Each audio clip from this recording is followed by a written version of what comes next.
FBI. You have a federal warrant for this address. Keep your hands up and follow orders. This is the FBI. We have a warrant for this. They handcuffed me and my wife out here. They wanted me to sit on the curb while they were carrying this out, something that I refused to do. They wanted my wife to sit on the curb out here, that she refused to do.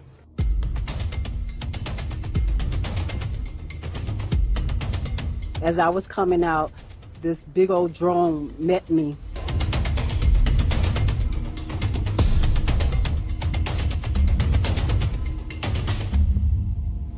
The only revolutionary organization that's done something here on the ground practically for African people is the one that's come under attack. Institution that offers a community radio station, a newspaper, a commercial kitchen, an Aquaba Hall rental space, and community office for our organizers. That was the building that has come under attack.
You need a breach? What do you need?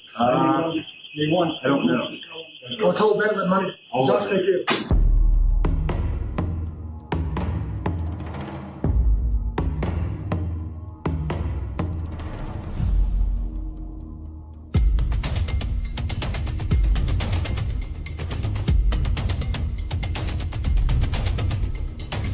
We will build a movement of white people that says hands off the Uhuru movement. They see in the African People's Socialist Party a vanguard for the struggle for the liberation of our people. They see that because not just what we do here in the United States, but because we had the temerity to do like Garvey, to do like Malcolm X, and take the struggle of black people around the world.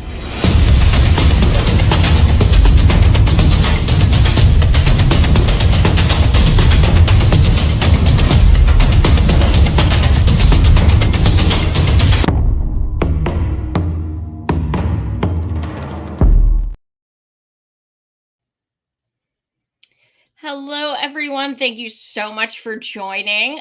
Tonight, I am welcoming back Miss Penny Hess. You may know her as one of the Uhuru Three. Thanks so much for coming back, Penny. Thanks so much for having me, Joy. It's really a pleasure and an honor to be on your show. Oh, it's an honor to have you. So much has happened since we last spoke. And I want to thank Becky as well, who set this up, and my comrade Lauren, who got me introduced to you all in the first place about a year ago. And shout out to Jesse and Chairman O'Malley, who are the other Uhuru Three. So that's a really good way to open, because it gives kind of an idea of what you guys have been through.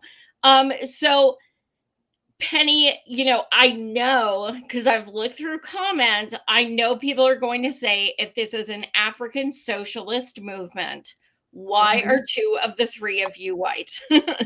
I know people are going to ask that, and I'm sure you get it a lot. So can you just explain, why you're part of the Uhuru movement and what it means for you to be part of that? Well, I think that is a very good question, and thank you for asking that. That's very important, and it's part of why the Uhuru Three came under attack, which is actually an attack on Chairman Omali Shatella, and in a way, Jesse Neville and myself are part of the attack on the chairman. And the existence of the African People's Solidarity Committee, which I am the chair of, and the Uhuru Solidarity Movement that my comrade Jesse is the chair of, comes really out of the whole struggle for the Black Power movement in the 1960s.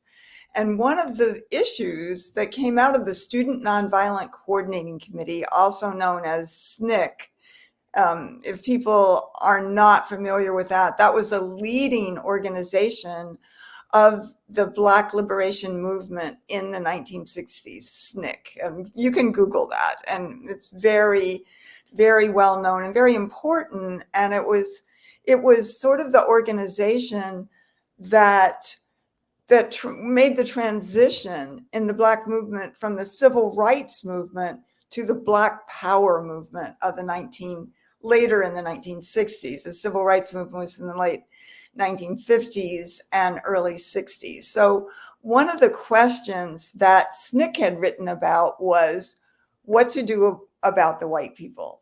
And at a certain point, when they're leaving the question of just civil rights under the law, but the question of Black power, the ability and right of African people to have power over their lives as colonized subjects in this country, and I'll say more about that.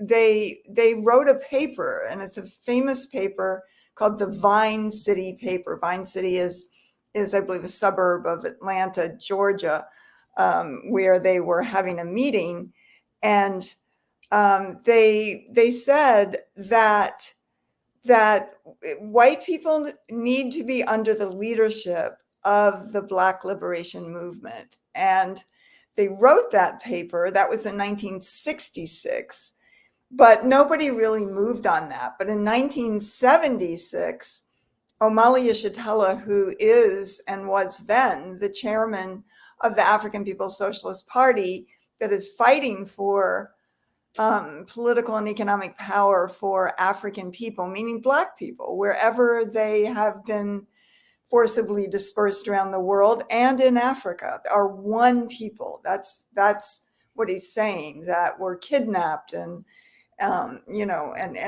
turned into commodities for sale and forced to have their freedom and their labor stolen for many, many centuries, which built the wealth of this country and the system we live in. So SNCC was saying that, that they need to put white people under their leadership because, and let me just say this, and Chairman Omali Yeshitela made that into a reality in 1976, 10 years after the Vine City paper was written, by creating the African People's Solidarity Committee. And I had never been politically active really in my life, but I saw Chairman Omali Yeshitela speak in Louisville, Kentucky. He was kind of on a tour, and a friend took me there, and I saw him speak, and he said that he was going to be, building a solidarity committee a few months later. This was in 1976 in the summer. And I think it was, just about now, actually. It was in September 30th. So almost 50 years ago. Yeah, it is almost 50 years ago. And actually, today is the anniversary, the 48th anniversary of the African People's Solidarity Committee. So this is a very special day. And so, so the chairman, I saw him speak. He said they were going to have a conference in St. Petersburg, Florida, September 30th. I went with some other friends and I became a member. And I just felt like it made sense of the world to me. And I was never able to walk away from it because I can see that the conditions of the Black community, of African people, have not transformed. They have not changed. Every single aspect of life, from infant and maternal mortality to the wealth gap, which today is almost $200,000 in asset difference between a white family and a black family. The prison population, the police violence that we still see, very recently, George Floyd, but there's been hundreds and hundreds of police murders since George Floyd. So, And we yeah, just saw Marcellus, who also yes, is in the same area, uh, absolutely. in That the was same city, right? same city, Marcellus Incredible. Williams, who was executed in the death penalty, which is another statistic, that the majority of death penalty cases are Black people and Black men in particular. That still is obviously true. And there was a lot of resistance in the night after that happened. So, yeah, so these conditions are the same. And, when I heard Chairman Omali Shatella speak, first of all, he had a very scientific way of talking about it, of explaining the world. And he also had a way that was open to white people beyond racism, because, he said from the very beginning that the main problem facing African people or Black people is not racism, the ideas in white people's heads, because what that says is that white people have the power. Like, if we think differently, that conditions are going to be the same or change for African people. But obviously, white people can take unlearning racism, but African people are still being gunned down by the police. So Right. he was saying, and this made sense to me, that the struggle is against colonialism, which is the state backed up by the police, the army, the courts, the prisons, all of the manifestations of the state. And that when we look at the conditions of African people, and certainly indigenous people, whether they speak Lakota or whether they speak Spanish, in this country, that this land was stolen from them, but it's still their land. And the wealth of America was built on the stolen labor of African people. And this struggle still continues today. And we have a responsibility to see this, to see that when we say there's two Americas, which is what we say, because there's two completely different realities in this country, that we're looking at the reality of colonialism, and that the anti-colonial struggle here is, it is the same as occupied Palestine and the illegitimate Israeli state, which is an outpost of the US in the Middle East. And, we see that uprising, and you see that here too, with the African community inside the borders of the US. Yeah, absolutely. So, for people who didn't see our show last time or aren't very familiar with the case, can you kind of break down what happened on the day you all got violently arrested? And also, if you could explain how you were in different locations, because that's Mhm. what always blows my mind. It's not like they broke into one office and took the three of you. This was a very planned out execution of arresting you all. Yes, well, thank you for asking that, because it was, it was astounding, but it also, knowing what this government does to the Black liberation movement. But on July 29th, 2022, so it's getting close to 2.5 years ago, in a coordinated effort to 7 properties and homes of the Uhuru movement in 2 cities and 2 states, St. Petersburg, Florida, St. Louis, Missouri. Total was 7 total. They came in armored vehicles. They had electronic battering rams to break down the doors of wherever we were at. even if we were going to open the door, they're still like breaking the doors down. They came in with assault weapons and handguns. They held us in, in my house with my roommate, myself, in the living room for about 6 hours. And, the chairman and deputy chair, Onisane, his wife, who is also a very important leader of the Uhuru movement, were forced out of their house, and they were zip tied. Their hands, were zip tied behind them, and they were told to sit on the sidewalk, which is what they do to African people. And they refuse. And as the chairman says in the video, they refused to do that. And then when any of us ask us, are we under arrest? The FBI and the police were like, no, you're not. We were not under arrest. They were raiding our house and holding us but if we ask, they wouldn't tell us, but if we asked, we could leave. Did they have search warrants? Well, they gave us some piece of paper thing later, Right. But I mean, frankly, I was like, what was in my mind at 5 a.m. when you're being, I was still asleep, and you're getting up, you're disoriented, you don't know what the hell's going on. Well, frankly, it didn't occur to me that they had search warrants to do a raid, but they did. So it was, but it was, it was very intense. And again, it was at the Uhuru House in St. Petersburg, Florida, which is a long time the headquarters of the African People's Socialist Party.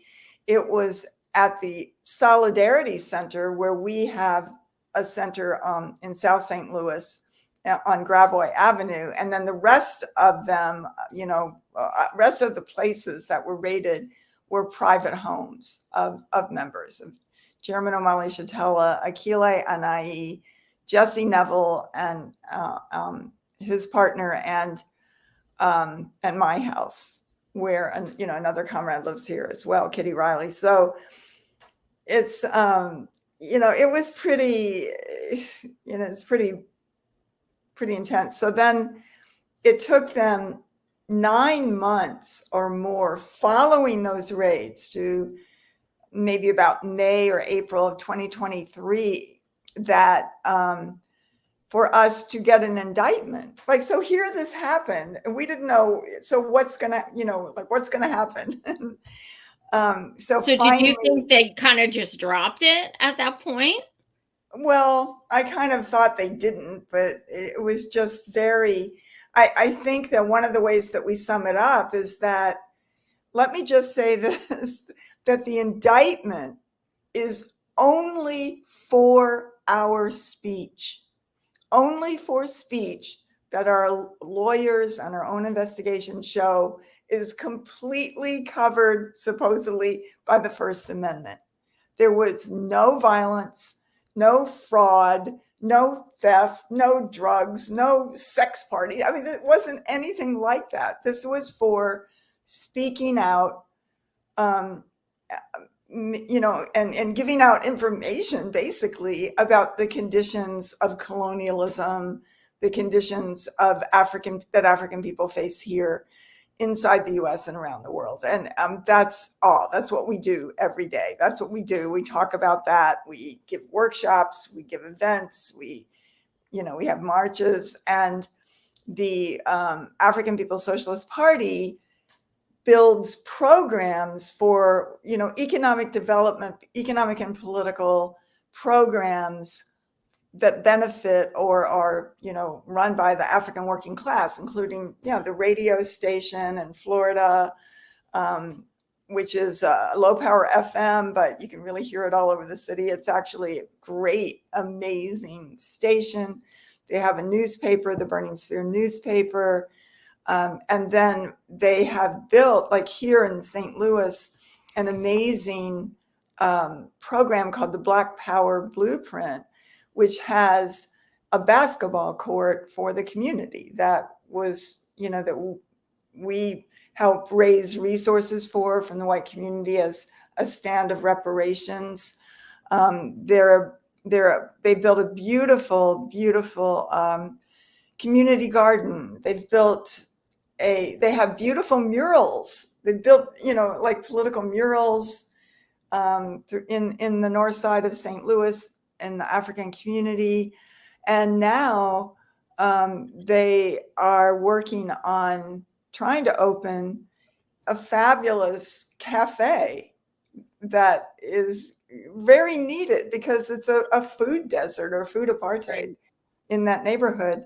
And everybody's really excited about it. And now the city is saying, no, you can't have a permit to do this. And it's why? I mean, it's under Chairman O'Malley's name, or it's it's part of what's called the Black Power Blueprint. It's part of the, these programs, and it's all ready to open. And the city is trying to block it, which, shows just the depth of the corruption of the city, where 3 members of the Board of Aldermen, including from the neighborhood that was where the Uhuru House is in North St. Louis, just got out of prison because they were so corrupt, that they got caught in all these schemes and money-making deals that they got into. So they just got out of prison. And then here is, this organization and this project that would absolutely benefit the community. And the city is trying to block it. It's just, it's just a very serious ongoing attack that is, connected in a lot of ways to the attack by the US government. And I think that, it's something that if we look back in history, we can see that in the 1960s, the Black Power movement, leaders of it were assassinated. Martin Luther King, Malcolm X, Huey Newton was framed up. And I don't know how many trials he had to go through every year until almost for his entire life. And so many others that came under attack by this colonial state for standing up for the right of Black people, African people, to have political power and economic reparations, over in their own lives. And so, it's still going on, and we still have to fight it. And Jesse and I are part of the Solidarity movement under the leadership of the Uhuru movement. We go into the white community. We organize other white people. We have organization in 130 cities in this country. And anybody can look us up at uhurusolidarity.org and become a member. And our slogan is unity through reparations. That's how the white community can begin to have a principled relationship and take responsibility for the past, for our complicity in the enslavement and genocide that has gone on in this country. And this is how we can be part of changing the world, is a stand of reparations. So this is on our Solidarity Center in South St. Louis, and in the white community is a banner that says unity through reparations. And this is what the FBI attacked. One of the sites that it attacked on the morning of July 29th, 2022. Incredible. So you guys have been around for 48 years, and they just came up with something 2 years ago. And for those who don't know, the charge is so it makes no sense. And then why you have to go back to court makes no sense either. So can you just give people kind of a loose rundown of what the actual charge is? And Mhm. then we did have some good news with it, but you guys have to go back to court. Right. So can you just kind of give like a summary of what you guys are dealing with? Well, it's so outrageous. And again, anybody, especially lawyers who read our indictment, would be like, wow, our lawyers say we've never dealt with something like this. This is completely unprecedented. It's a test Right. case.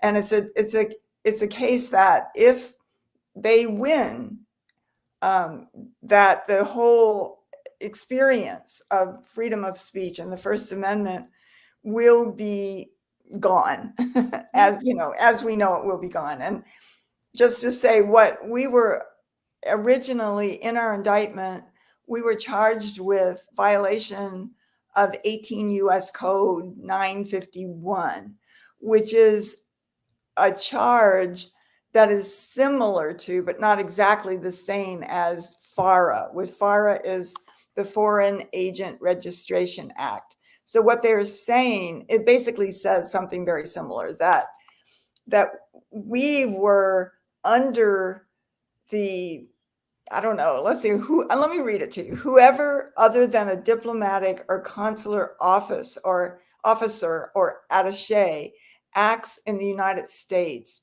as an agent of a foreign government without prior notification to the Attorney General, if required in subsection B, shall be fined under this title or imprisoned not more than 10 years or both. This is saying, and they're saying specifically that in the year 2014, despite the fact that the African People's Socialist Party has been in existence since 1972, so more than 50 years, that somehow in 2014, Chairman Omali Shatella suddenly became a Russian agent. Like, I mean, it doesn't even make sense. Why would he ever do that? It's absolutely a lie. It's not true. It's false. And we are totally innocent.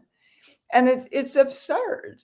It's like, are you really going to get away with this? So the other charge that we were facing, and we still are, is 18 Code Statute 371, which is conspiracy to commit offense or to defraud the United States. If two or more persons conspire either to commit any offense against the United States or defraud the United States or any agency thereof in any manner or for any purpose, and one or more of such persons do any act to affect the object of the conspiracy, each shall be fined under the title or imprisoned not more than 5 years. So, but what they're saying is, because there has to be an object of the conspiracy. So they were saying that we were in a conspiracy they were saying we were Russian agents without registering, and we were in a conspiracy to be a Russian agent. So when we went to court in September of this year, September 3rd, in Tampa, we were acquitted by the jury on the charge 951 of being a Russian agent. But we were convicted of the 371 conspiracy, but there's no object. That makes no sense. Like No, zero it sense. doesn't. No. It doesn't make any friggin' sense. You can't have the second one without the first one. Exactly. So, and Chairman Omali Shatella, he states that the prosecutor and the jury instructions were really, really confusing to the jury. Absolutely. And the jury was smart enough to say, hell no, they're not Russian agents, but they were highly pressured to do something, and how you could have a conspiracy charge without an object to the conspiracy how even the judge could I mean, it's insane. And so, of course, we are going to be sentenced on November 25th. We have to go back to Tampa. We will be sentenced, and as it said, I think the 371 is 5 years, up to 5 years in prison, and you are being tried as one, right? well, we know. I mean, we would get individual sentences. Oh, you would. So some may get longer of the It three could of be. you. They could do that. They could do that. I have no idea what they're going to do. So, you know, it's very, again, it's completely unprecedented, and it shows that they can't even, and they're not using law. This is a political attack, that they twisted the law in any way that they wanted to make a political attack on Chairman Omali Yeshitela and the whole reality of the existence of white solidarity with Black power and white people who organize in the white community under the leadership of the party, raising reparations for real programs, that benefit the African community, the African working class. So, yeah. Wow. Are your lawyers hopeful that maybe this jury will be will have this explained to them more thoroughly, that this doesn't make sense if you were acquitted of the first part? I mean, our lawyers are very hopeful, very positive, and have themselves undergone a profound political education from all Oh, the okay. years, all the times of meeting with the chairman. Chairman Omali Yeshitela is really a brilliant legal mind because he sees the political question in the forefront. And he's, from the period of the 60s when there were many, many political trials and and that was like really out there. He has done an amazing job giving leadership to the attorneys, and they're wonderful. They're just really, really great, who have just carried this out and brought to the court.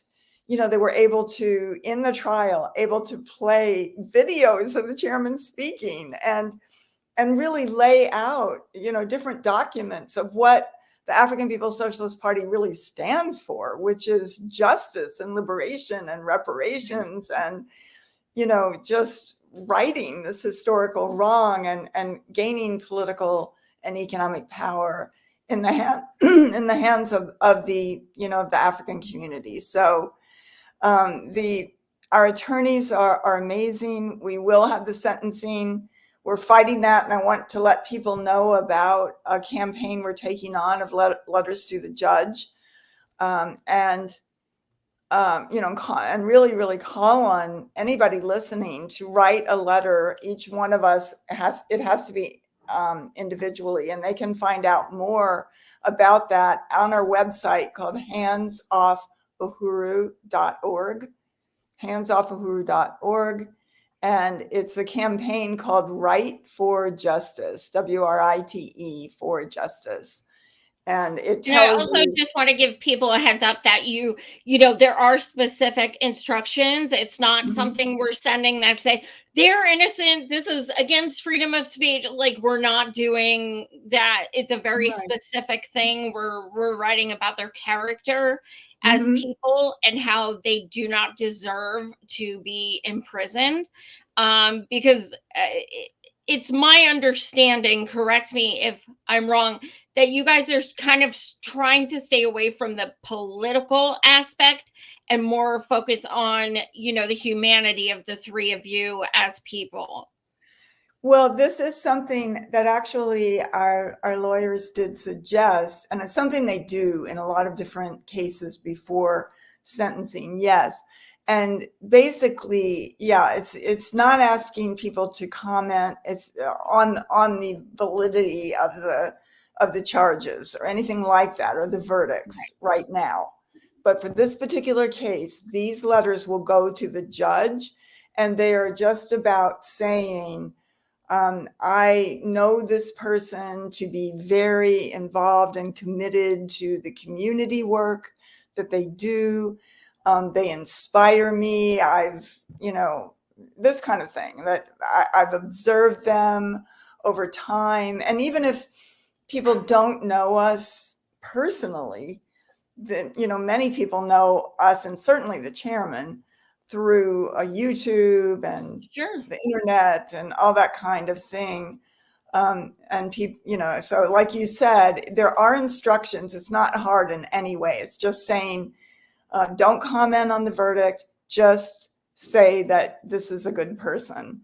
This is about their character. And that's what we're trying to send in to the judge. And we want to get 500 for each of us, from all over the place. So we're taking on this campaign right now, and it has to be in, at the latest by around the end of October.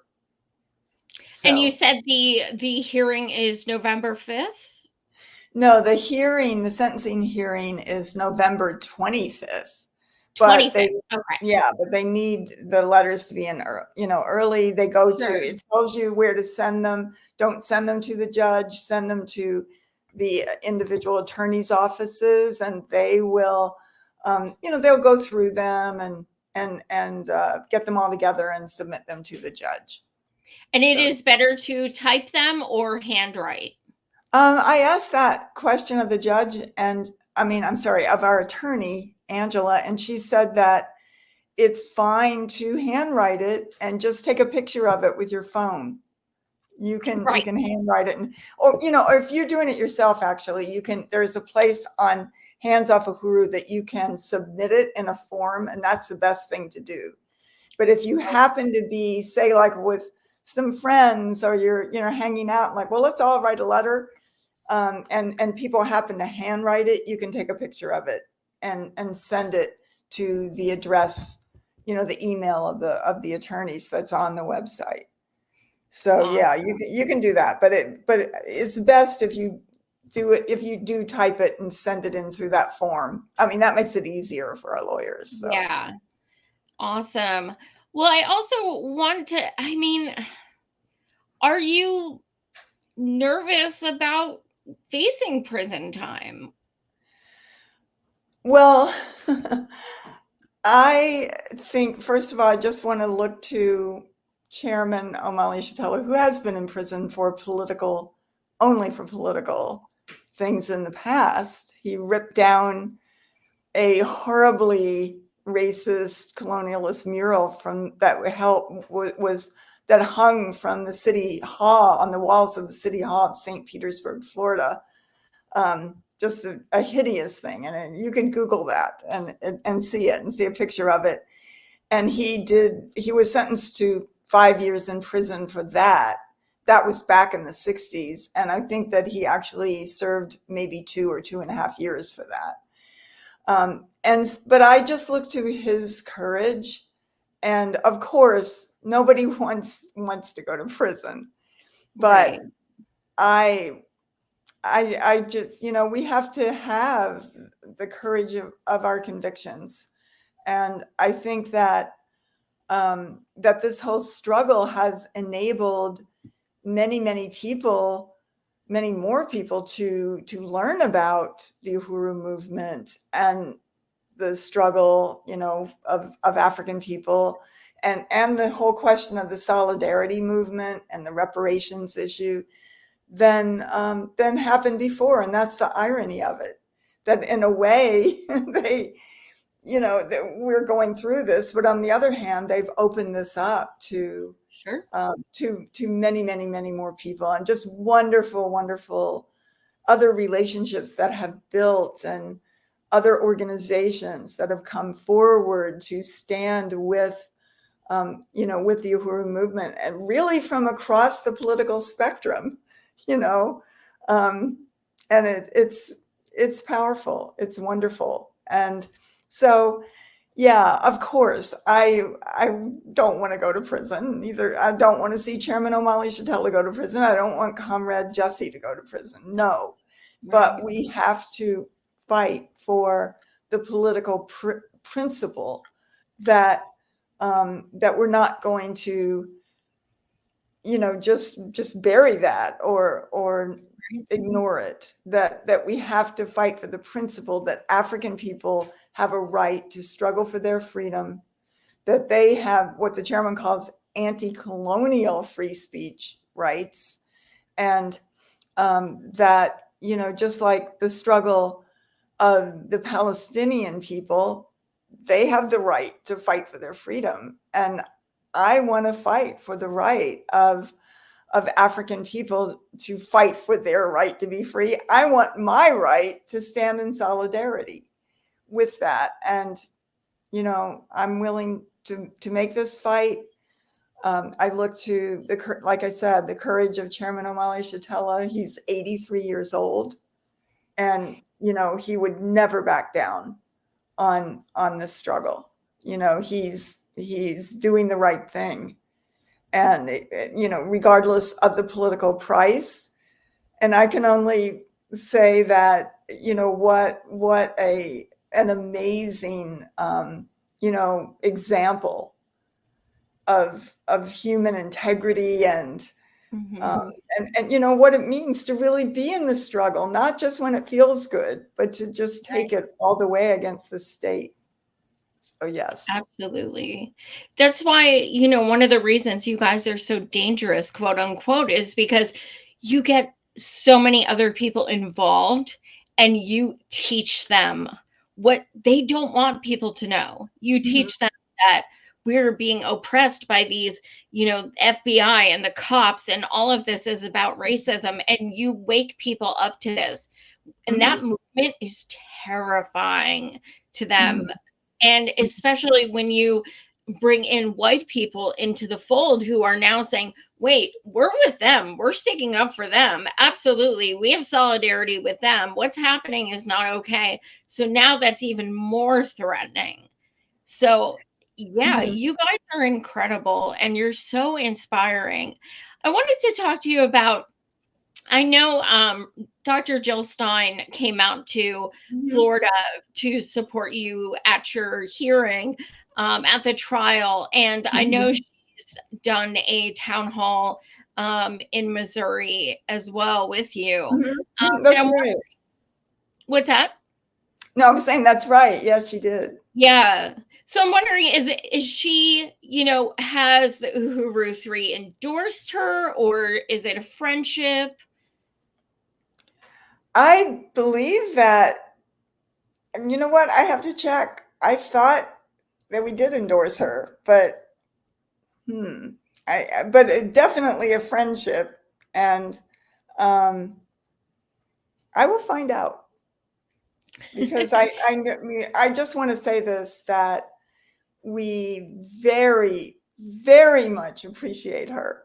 She is courageous and Yeah. a person who really stands up for her principles, and her principles are for the people. And I mean, I can only say that I have great admiration for Jill Stein, and I very much appreciate. And when she came here, she got arrested on another thing that was going on, a demonstration around Palestine, Hmm. in support of Palestine. While she was here in St. Louis. But yeah, I really truly appreciate her very, very much. And her VP, Butch, Hmm. don't get me started. He's amazing. He is so Okay. amazing.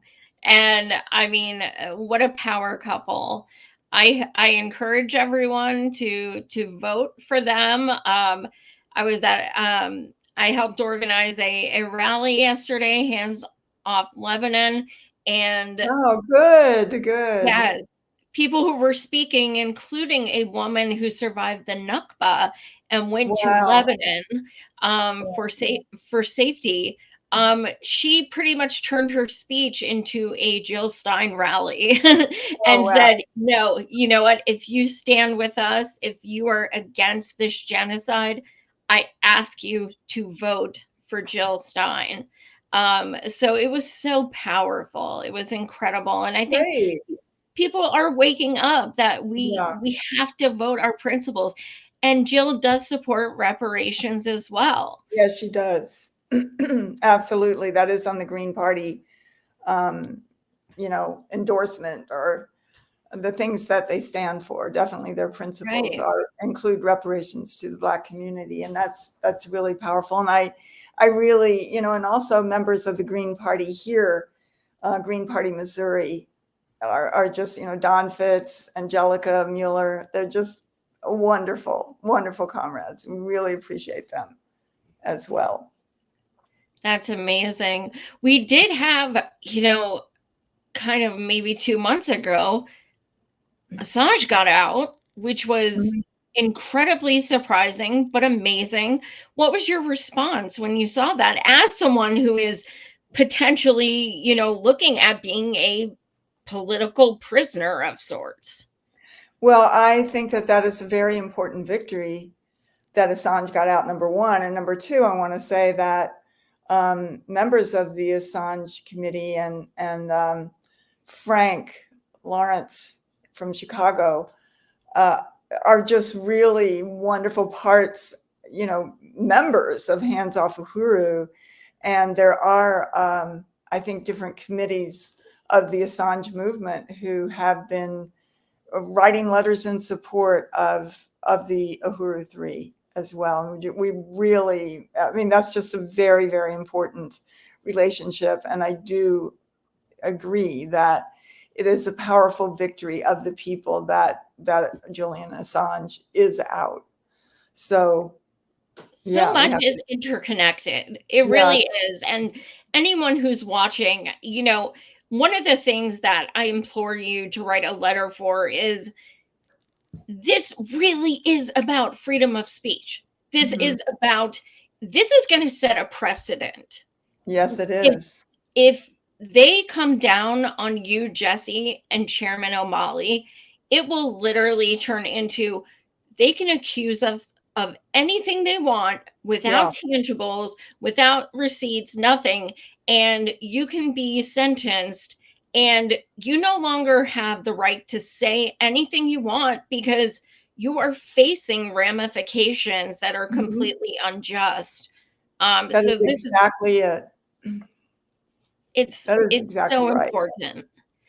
And if definitely check out their website again, please write those letters.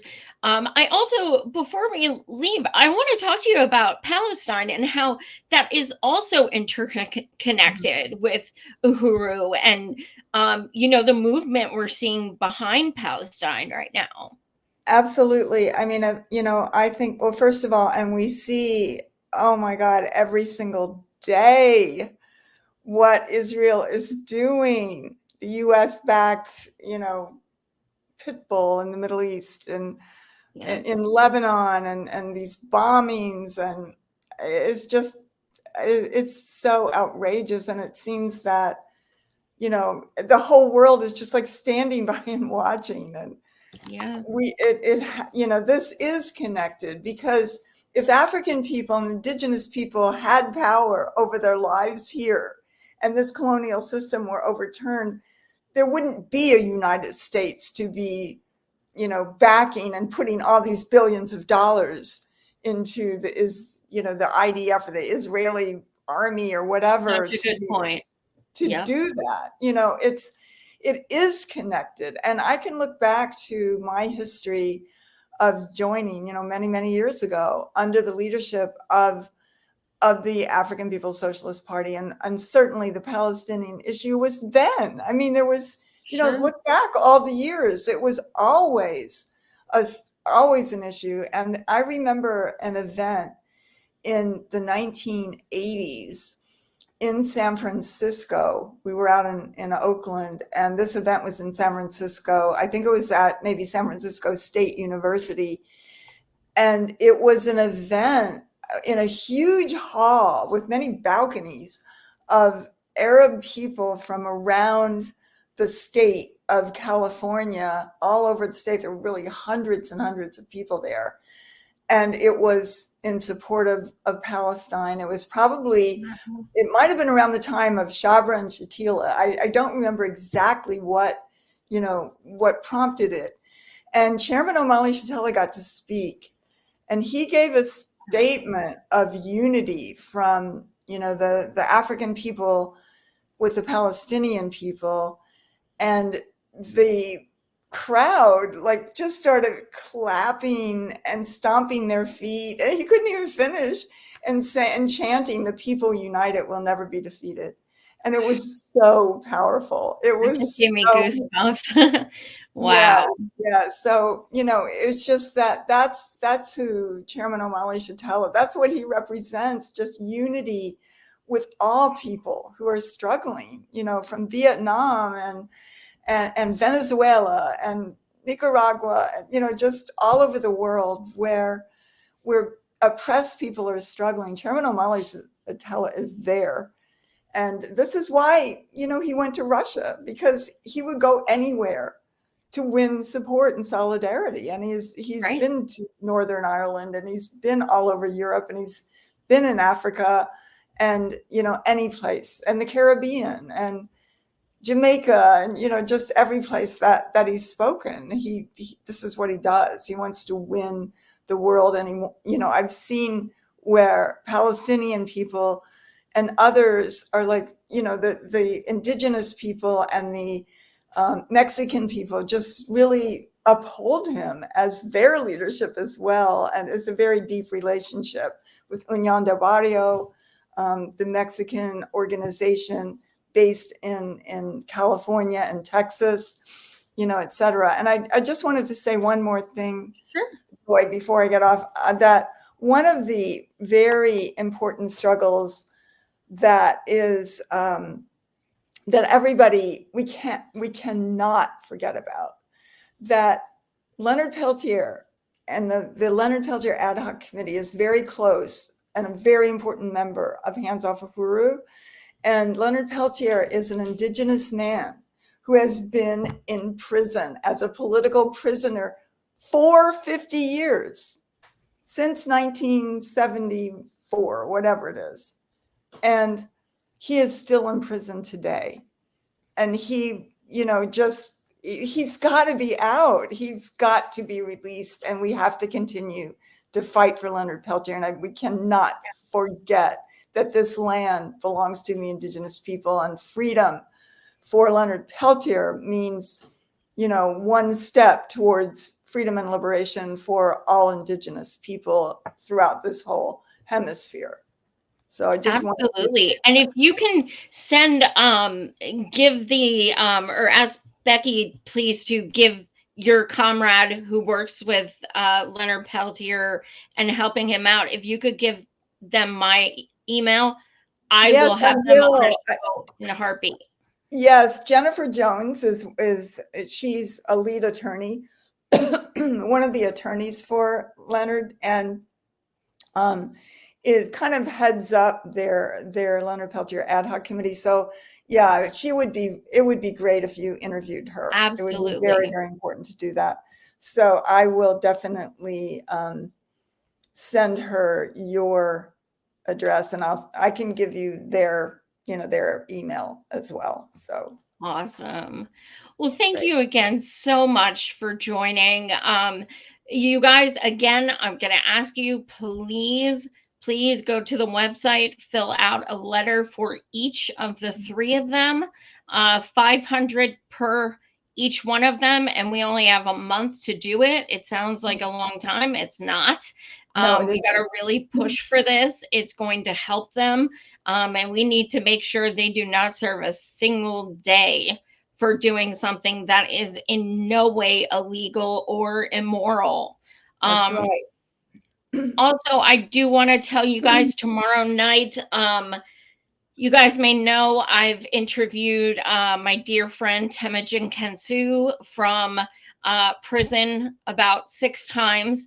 He was proven innocent multiple times. He is on his 38th year in prison, Wow. despite being proven innocent.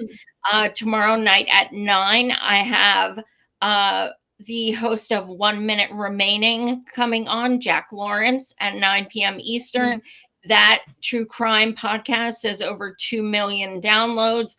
Please Wow. tune in. Temujin needs to get out. He is very sick.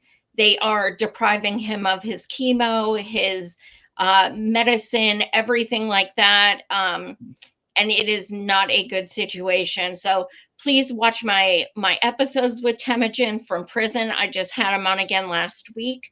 And Wow. also tune in tomorrow night. We got to get him out. All right, definitely.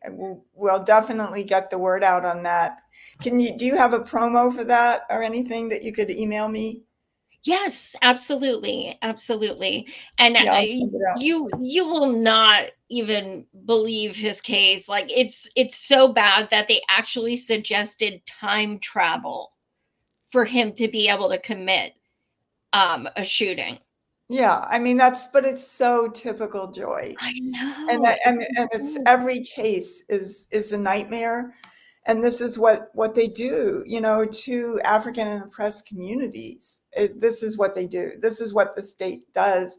This is why the African People's Socialist Party, because it's defended, scores and scores and scores of similar cases, and overall fought for the right of African people to be free and not have to, have this state going to prison and, going to prison for things white people don't even get arrested for constantly. And that's why we need the change. We need a transformation. We need African liberation, indigenous liberation. They are life-giving. The system that we live under is based on death and suffering and getting something at the expense of somebody else. And we all hate it. We all hate it.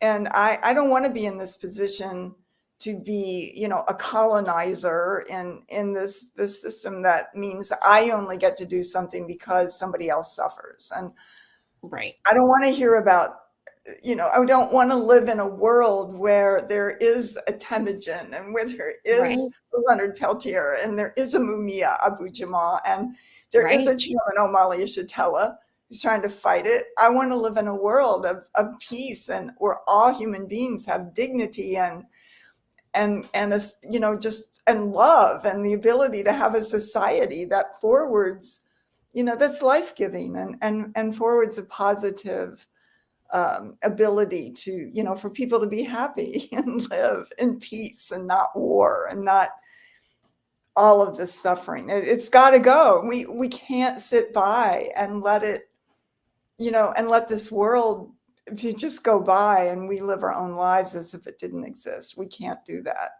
The world Absolutely. is people want to be.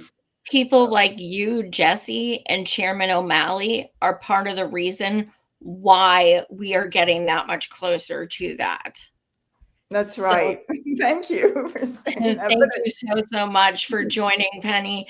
You guys, I'll be back on the air in about 15 minutes for my weekly news show with Matt. So check back in a 15 minutes or so. But thank you again so much, Penny, and best of luck. We will keep in touch for sure. Thank you so much, Joy. It's wonderful to be there. Uhuru. Uhuru.